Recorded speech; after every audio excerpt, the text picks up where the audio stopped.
Ce sont deux frères qui s'appellent, l'un s'appelle Aymeric et l'autre s'appelle Stanislas. Et Aymeric vit dans le nord de la France, mais il vient à Paris, puisque la pièce se passe à Paris. Il vient à Paris pour vendre l'appartement de sa mère.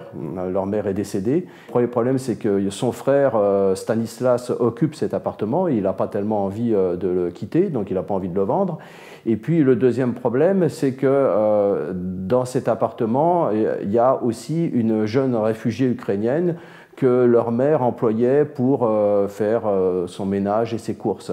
Opération Matrioshka, parce qu'elle est un petit peu comme ces Matrioshka, ces poupées emboîtées qu'on découvre au fur et à mesure de la pièce. Mariana, que l'on découvre au début de la pièce, n'est pas celle qui apparaît au milieu et n'est pas non plus celle qui apparaît à la fin de la pièce.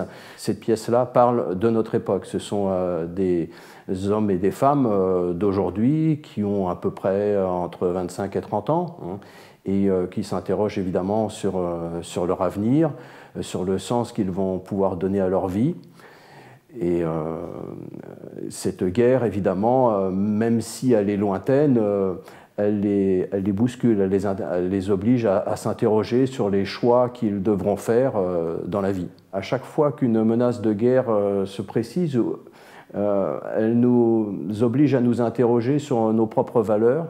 Est-ce que nous devons risquer quelque chose pour ces valeurs-là? Est-ce que nous croyons encore à un certain nombre de valeurs, notamment les valeurs qui tournent autour de la liberté? C'est quand même une comédie, hein, mais ça tourne quand même beaucoup autour de ça. Et puis il y a d'autres sujets qui sont abordés aussi, les rapports aussi que les hommes et les femmes ont aujourd'hui, la tension qui peut exister aussi entre les hommes et les femmes qui ont peut-être du mal à se rencontrer, à se retrouver.